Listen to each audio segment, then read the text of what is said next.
बच्चे अपने माता पिता के अंतिम संस्कारों को मात्र 2 या 3 दिन में समेटने को मजबूर हैं। हम इंसान तैयार कर रहे हैं या मशीनें? यह केवल परिवार की भावना का विषय नहीं, यह धर्म है। डॉक्टर दिनेश शर्मा जी। धन्यवाद अध्यक्ष महोदय। आज मैं सनातन की परंपरा की रक्षा के संदर्भ में एक ऐसी समस्या को उजागर करना चाहता हूं जो भारत के लाखों सनातनी कर्मचारियों के जीवन में एक संकट बनकर उभरी है। जब कोई अपने माता पिता को खो देता है तो उसे एक असंभव विकल्प का सामना करना पड़ता है। अपने धर्म का पालन करे या वो अपनी नौकरी बचाए। इसका मुख्य कारण यह है कि भारत के वर्तमान श्रम कानूनों में सवैतनिक शोक अवकाश के लिए कोई प्रावधान या दिशा निर्देश नहीं है, जबकि अन्य देशों में जैसे कनाडा, जर्मनी आदि तमाम देशों में इस प्रकार का प्रावधान है। मैं सदन के सामने 3 प्रमुख आधार रखना चाहता हूं। पहला, हमारे शास्त्रों में माता पिता की सेवा और उनकी मृत्यु के बाद के कर्तव्यों को पितृ ऋण से मुक्ति का एकमात्र मार्ग बताया गया है। भारतवर्ष ज्ञान परंपरा के 7 धर्मनिष्ठपूर्ण समाज के रूप में जाना जाता है।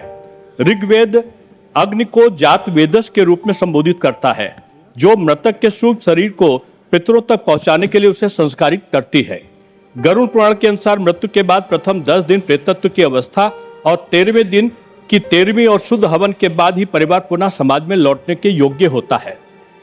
गरुड़ अर्थवेद के 18वें कांड में मृत्यु के बाद के अनुष्ठानों का विस्तृत विवरण दिया है, जिससे स्पष्ट है कि पुत्र को माता पिता का अंतिम संस्कार करना अनिवार्य है।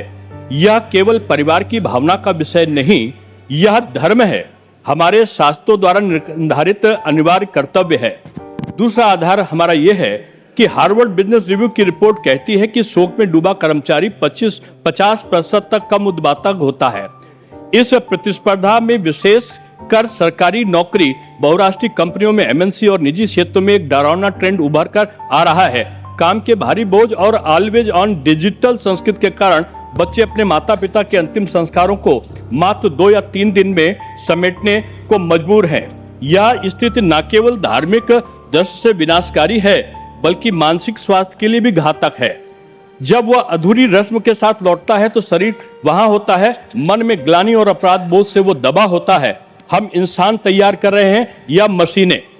मान्यवर, हमारा इस संदर्भ में कहना है कि हमारी जो परंपराओं को अगली पीढ़ी को हस्तांतरण का बीड़ा भी घर के वरिष्ठ सदस्य के ऊपर होता है। जो आचरण वह करेंगे वही भी अगली पीढ़ी सीखेगी।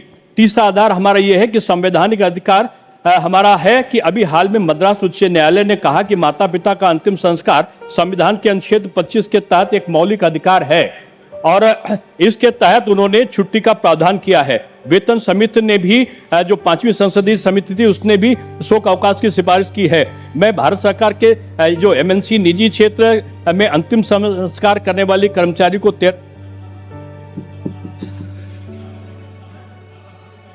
या अर्जित अवकाश ईएल से इसे अलग रखा जाए, ताकि कोई भी भारतीय अपनी आजीविका और अपने धर्म के